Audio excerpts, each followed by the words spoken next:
Our next presentation will be talking about another sea. It's the Caspian Sea, and we'll be talking about opportunities in the Caspian Sea. And Mr. Roy Donaldson, Chief Operating Officer of Topaz Marine, will be presenting that.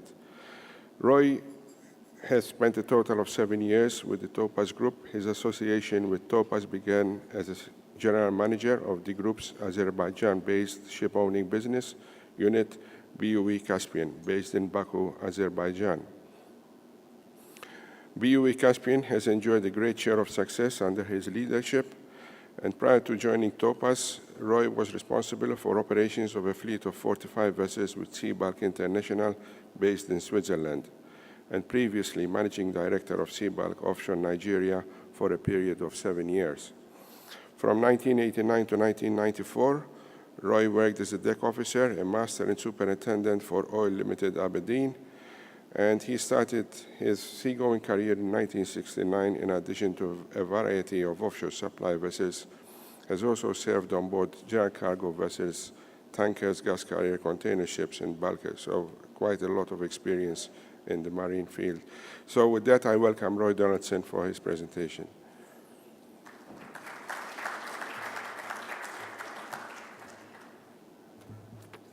That was a long intro. I've been a seafarer for 43 years. That's as much as we need to say. I spent actually a total of 13 years in Nigeria as captain and manager. I was told at that time that if you spend more than 5 years in Nigeria, if you spend 5 years in Nigeria, you can work anywhere. You spend more than 5 years and you can't work anywhere else. And I moved to Azerbaijan, so that should tell you something. Anyway, good morning, everyone. I'm actually quite pleased with Mohammed's presentation on Egypt because mine takes the same sort of theme. And pardon me, but I do need to read my notes. As I say, I've been 43 years in the industry, so it takes its toll. Right, I know you've come to hear of the Caspian, the opportunities, but to better explain these, I'd like to give a few facts about the region. Believe it or not, Azerbaijan was not created just to host the Eurovision Song Contest. I'd also be foolish to divulge all our intellectual property, but I'd like to share a few facts that I've learned over the actually nearly 9 years I've been associated with the Caspian now. Caspian oil exploration commenced in 1264 when mining of seep oil in medieval Persia was witnessed by Marco Polo on his then travels through Baku, where the wells were dug by hand up to depths of 35 meters.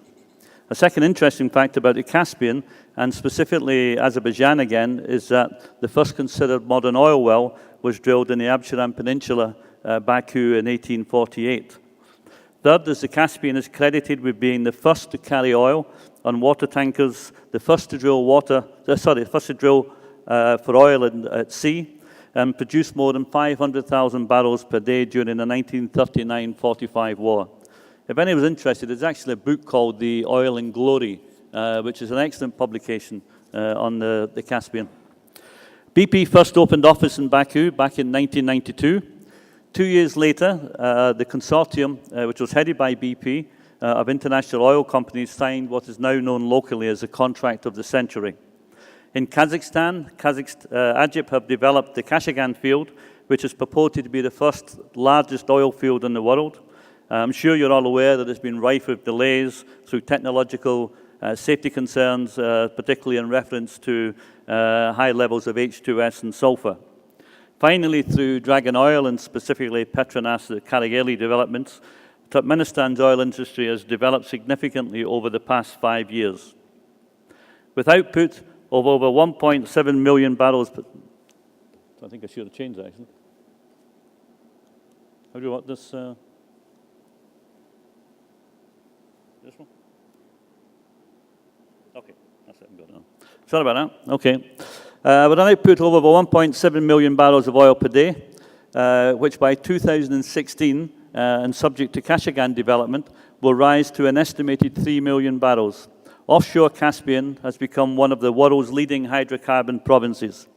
The development of the region's offshore oil and gas fields and onshore pipelines made Azerbaijan a focal point of the global energy market and a gateway through which international investments reach the Caspian region and beyond. While charter rates... let me just put that forward. Our guys being clever with presentations, unfortunately. While charter rates have been historically lower, they are longer term, with a minimum of 4 to a maximum of 10 years being an average contract term. This does, however, obviously offer greater visibility of earnings, security against market volatility, and is a primary reason that financial institutions such as Gears, where's Gears? He's over there, are prepared to service the high demand for investment in the region. Topaz Caspian operations were the main drivers that ensured profitability to Topaz during the recent downturn.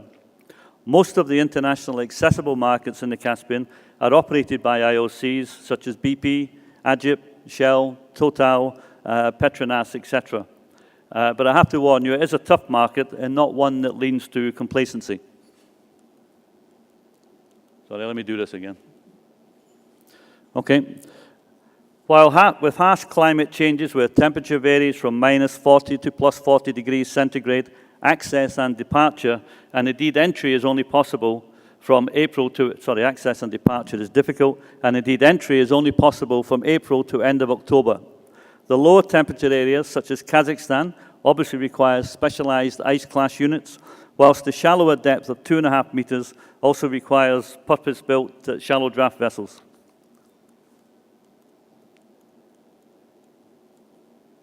Gives me a rest from talking anyway. With high pressure and high H2S content, the Caspian has some of the most challenging and technically complex field developments in the world. To use a Scottish colloquial term, near the twain shall meet, is the best way to describe the synergies and cross-pollination in the Caspian, or lack thereof. In Azerbaijan, we utilize box-standard North Sea type vessels, 3,300 deadweight, UT755Ls as we otherwise know them, 150-ton to 190-ton AHTS, emergency response vessels, etc. Whereas due to operating depths of between 3 and 4 meters in Kazakhstan, we have specialized barges and small tugs. In Turkmenistan, whilst operating field depths in excess of 80 meters, the harbors and entrance have restrictions of between 4 and 5 meters. Hence, whilst we operate in 3 countries, there is very little opportunity for vessel variations in deployment. Aside the difficulties in vessel deployment to the Caspian, there are cultural differences and political tensions. It is not a cohesive region and has active territorial disputes between many of the border countries. Apart from Iran, all are ex-Soviet developing countries with bureaucracy at a premium. Cabotage regulations are becoming more severe, and the requirements for local content and alliances are prevalent. Mobilization and demobilization is a challenge at best. As stated previously, for 5 months of the year, the Caspian is landlocked. As the maps depict, the northern route commences in St. Petersburg and would take approximately 28 days to passage. The southern route is via Rostov in the Black Sea, with a passage time of roughly 10 days. Both routes exit into the Caspian at Astrakhan, and neither can be transited by vessels' own steam. They must be towed. On exit to the canal, as a norm, the vessel still has to be towed to its place of operation. Baku would take a further 4 days, Baltino in Kazakhstan 2 days, and Turkmenbashi 4 days, all of course dependent on weather. For those interested, the maximum air draft to enter the canal system is 14.5 meters, the beam is 17.5 meters, and the depth is 3.4 meters. As an example, we've recently mobilized the Caspian Endeavour and Challenger to Azerbaijan. These are UT712s, 190-ton bollard pull vessels, and at a beam of 17.4 meters, absolutely the maximum beam that could go through the canal system as it stands today. In total, it's taken 7 months and cost $7 million per vessel.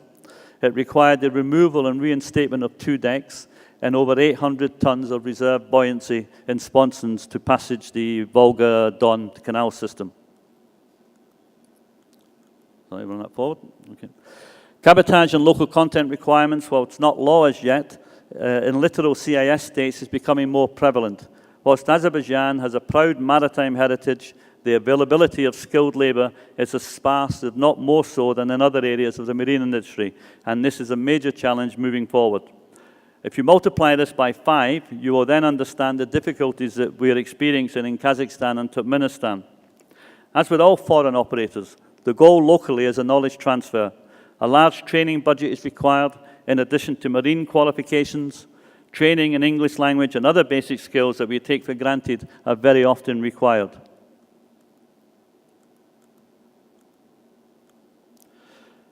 There is little chance in supplying national oil companies in the Caspian, and the IOC projects are dominated by only a few of the majors, as I said previously, specifically BP, Agip, Shell, Petronas, and Total. However, this is growing with new players such as RWE, RXT, ConocoPhillips, Lukoil entering the arena. Due to the barriers to entry, there is very little opportunity within the spot market, especially for technologically advanced tonnage.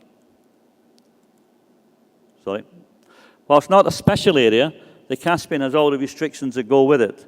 It has a very sensitive ecosystem, which produces probably the best caviar in the world. The Caspian seal is regarded as an endangered species, and there is developing a zero-discharge policy throughout the region. Okay, I think this is the one you're all here for. Opportunities in the Caspian.